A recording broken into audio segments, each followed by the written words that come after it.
Inspirational talk for this evening. And this portion of the service is video recorded so that we can share it with those who are not with us in a physical sense, because we can't all bilocate, right? Yet. Not yet, that's right. Something to look forward to. And I'm so pleased to introduce our speaker for the evening, whom I'm sure almost all of you, if not all of you, know already. Mark Thomas, Reverend Mark. He is co-founder of Fellowships of the Spirit and a wonderful leader for all of us here. And I will go ahead and read from his formal bio. That way, those people who don't know him as well will feel like they are getting to know him. So Mark was born and raised in Rockford, Illinois. His early spiritual development came from his family, which was actively engaged in the United Methodist Church. And after graduating from the University of Illinois, Mark moved to New York State, and he took a job managing the Outdoor Education Center for SUNY Brockport. And then in 1982, after 7 years in that position, Mark and Elaine Thomas were married, or Mark and Elaine were married. She became Elaine Thomas, and he started his training and consulting work in the human resources field. Elaine and Mark began applying the accelerated learning to the teaching of spiritual development practices through their modeling course known as Spiritual Insight Training. In 1988, along with Dr. and Mrs. Panabianco, Elaine and Mark founded Fellowships of the Spirit and its School for Healing and Prophecy. Mark's interest in public service brought him to be elected to the Pomfret Town Board in 1991, and he served as Chautauqua County's executive for 2 terms. In 2007, Mark returned to his original career as the director of Western District of New York State Parks, retiring from public service in May of 2018. Over the years, Mark's passionate desire for spiritual development has brought him to study Vedic, Taoist, Buddhist, and mystical Christian teachings with a variety of teachers and writers from around the world. He currently lectures at various spiritual communities, and he continues to teach classes in advanced meditation practices in the School of Spiritual Healing and Prophecy and to its graduates. So I give you Mark Thomas. Thank you, Joanne. Good evening, everybody. Good evening. So, transformative grace. I said it right, didn't I? We have this little thing going. It's good. Transactional, transformational, whatever grace around here. So, it really is transformative grace, and so that's what I'll be talking about tonight. And this is our 3rd week of this particular topic of the series. And we had excellent talks the first week with Connie with some very powerful examples from her work of how grace intervened in situations and things that could have gone really off the rails really didn't. And then Penelope talked last week about her moments where things just shifted and went all kinds of different directions that you never would have saw coming, and how she felt the hand of grace in all of that as well. And very powerful talks. And so I'm going to build on those themes tonight. One of our key principles here at Fellowships is, and I'll just read it for a moment. We affirm the law of grace summed up in the statement, absolutely nothing can separate us from the love of God. Therefore, the doorway to transformation is always open to every soul, here and hereafter. And then my favorite definition of this concept of grace is Tom Cratsley's. And we all, from around here, Tom is one of our local gentlemen here, and he says the power of love, grace is the power of love that renders all mistakes temporary. I like that one. It gets right to the point. And so from this deeply affirming principle, it's clear to us that grace is given to us from a source. It's a gift. It's nothing we earn. Whether it's, you call it from God, Great Spirit, the One, or whatever principle of understanding you have for the source of life in this universe. It's also clear that the way we view grace is it's not possible, no matter what we do, to be outside of grace. You can't get outside. You can't get in. You can't get out. It is. It's all encompassing. That being so, there can be great comfort in knowing this and acting from grace on a daily basis. And yet, so often we do not act from a state of grace. Since from our source it's a constant, I've been asking myself over these last months, what makes it so difficult for us to accept grace in our lives? To act from it always, not just sometimes, or to recognize it in a few moments, glimpses, if you will, glimmers, if you will, where we're awareness of grace, but other times we're just kind of like plowing through life. And then what happens, sometimes we have these special moments and then we're astounded by those moments. It's like it catches us off guard or something. And so do we take ourselves so far away from the gift of grace in our minds and our hearts that when moments of grace shine through, the contrast in our everyday lives becomes astounding? It's not that it's changed, we change. We either with it or not, you know. And what are we missing out on because we live it that way? What are we walling out of our lives by this estrangement that we impose on ourselves and on our world from this amazing, comforting presence of grace? One of my favorite poets is Robert Frost, and in high school, a poem I came across that was very meaningful to me, and it keeps showing up in my life, and I want to share it with you this evening. It's called Mending Wall. Mending Wall. And to me, it speaks to this concept of what we wall in and what we wall out in terms of grace in our lives. Here's the words of Robert Frost. Something there is that doesn't love a wall, that sends the frozen ground swell under it and spills the upper boulders in the sun and makes gaps even two can pass abreast.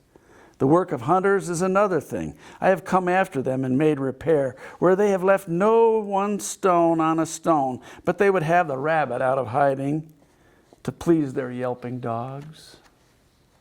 The gaps, I mean, no one has seen them made or heard them made, but at spring mending time we find them there. I let my neighbor know beyond the hill, and on a day we meet to walk the line, and once again set the wall between us.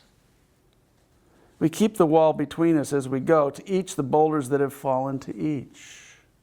And some are loaves and some are nearly balls. We have to use a spell to make them balance. Stay where you are until our backs are turned. We wear out our fingers with handling them. Oh, just another kind of outdoor game, one on a side. It comes to little more. There where it is, we do not need the wall. He is all pine and I am all apple orchard. My apples will never get across and eat the cones under his pines, I tell him. He only says, good fences make good neighbors. Spring is the mischief in me, and I wonder if I could put a notion in his head. Why do they make good neighbors? Isn't it where there are cows? But there are no cows here. Before I build a wall, I'd ask to know, what am I walling in and walling out? And to whom I like to give offense? Something there is that doesn't love a wall, that wants it down. I could say elves to him, but it's not elves exactly, and I'd rather he said it for himself. I see him there bringing a stone grasped firmly by the top in each hand, like an old stone savage armed. He moves in the darkness as it seems to me, not of the woods only, and the shade of the trees. He will not go behind his Father's saying. And he likes having thought so well of it. He says again, good fences make good neighbors. The words of Robert Frost.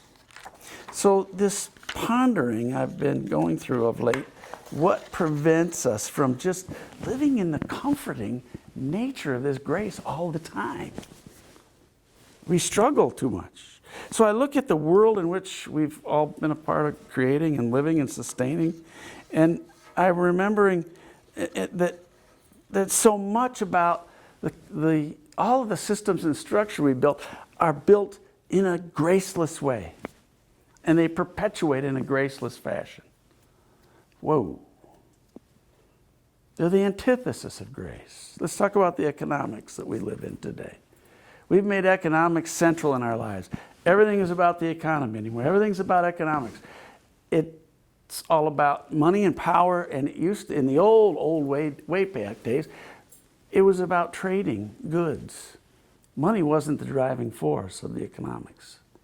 It was about sharing, and you did this in a community, we did that, and we shared, and we all came together, and we made it all happen as a unit. And now that influence is spread so far and wide, and we're so drawn by the economics of the world we live in, and we have made materialism the central focus of our lives. Accumulation. And it's not getting slower, it's on an acceleration, the movement towards materialism.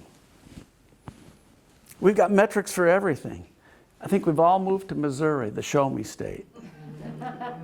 You know? It's really incredible. Everything's got to have a metric to it anymore in the economic world. And then I was reminding myself the other day about a commercial that was on TV from the Smith Barney Investment House from years ago. I'm dating myself here, but there was this old British actor. I can't remember which one it was, but he said, Smith Barney, we make money the old-fashioned way. We earn it. He drags out the earn it. And, you know, it's like our whole lives have become around all this about the economics and the materialistic way of living. So we're really wrapped up in all of that. And then let's throw politics into that. And politics has turned into you scratch my back, I'll scratch yours, right? And it's polarized. It's us versus them. And not we, but me and what I can get out of this. It's turned into all of that kind of show. And it has really lost its deeper politics and policies and ways in which we can come together to solve problems. It's really much more about how we can prevent the solution to problems. Then there's religion. Oh my God, he would go there. We got intermediaries for everything. It started in the old days with, may the saints preserve us. In the Roman Catholic tradition, the saints are a big deal. You got to have a saint for this, a saint for that, saint, you know, take care of business for you, right? And so you have atonement theology, you have scapegoating, you've got absolution where somebody else can save you. Wow, okay. And then, you know, one of the things too about spiritualism is mediumship, which is just about that. It's not about helping or serving. It becomes half a job done. We're here to be using the gift that spiritualism brings to the world for the benefit of humankind. And there's so many that stop short of that. They are more about performance in their own ways and what they can do for themselves and not what they can do to be of service to others. So they become an intermediary like the rest of them. The net result of this and many more things in our world today is increasing isolation in the world because of the materialism and all the things that we're doing, our structures. We've got separation, polarization, hatefulness, nationalism, bigotry, poverty, loneliness, and its cousin, illness. Increasing amounts in the world today. Things are way out of whack. And yet, there's something that doesn't love a wall, in the words of Frost. We know inside ourselves that that's not the way it needs to be. We feel a discomfort with the way things are moving, and yet we don't always know where or how to approach doing something about that. But I want to invite you this evening to rethink some of that. This week we were at in Upper Lake, New York. They had this place called the Wild Center. And it's an environmental education center that was built on a sand quarry. And if you go there, and I hadn't told you it was built on a sand quarry, you'd never know it. You would think it was in the wilderness forever. But after 20 years of this development, it's all grown back up. Nature's grown it all back up again. And it's an incredible place. It's a beautiful, beautiful site. And they have exhibits and all kinds of information, but they have this incredible walkway that you go up slowly and gently because it's all accessible. And you get up you're up in the treetops when you get to the top of this thing. And you can see the mountain ranges in the distance. And it's the most glorious thing to get up there and have that kind of feeling of being up where the birds live. We don't live up in the treetops, but have the experience of being up in the treetops. It was just a fantastic experience to do that. But in the building, there was a huge focus on our indigenous people here from this country and how they live their lives and how they stay connected to nature. And they view all of nature, everything that we have, including like the elements we celebrate here or use to celebrate here, they look at everything and every being on this planet and in the universe as their relatives. And they even say, all my relations. And so they wouldn't go do something that would separate themselves or break off or be harmful to their relations, to their blood, to their bones.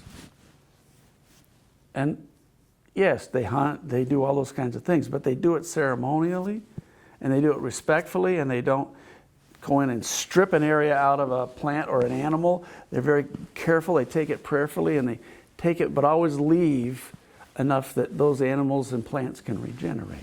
They have ways in which they stay connected to the world, and they foster the natural world instead of just destroy it like we're so good at doing.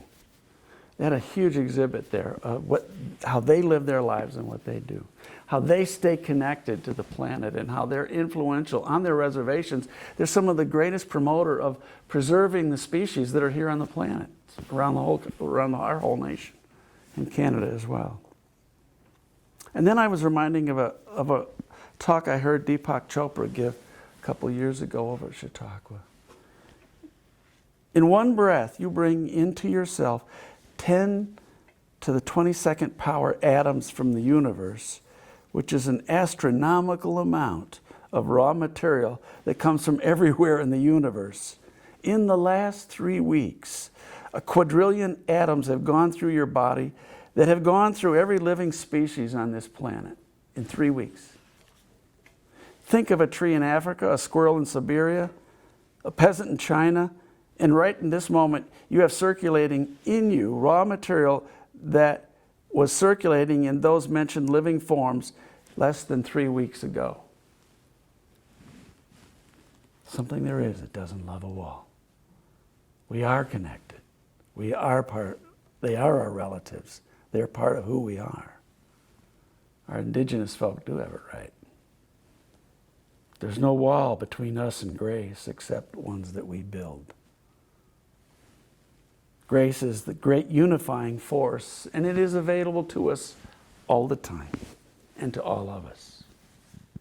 Grace is the great healing force available to us all. Grace is the transformative force that makes all things new.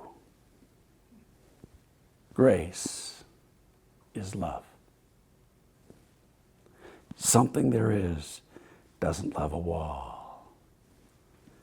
Join me this week in our season of transformative grace, in opening the closed doors, tearing down the walls of separation, and making room for you to be an instrument of divine grace right here, right now. Something there is doesn't love a wall. God bless you.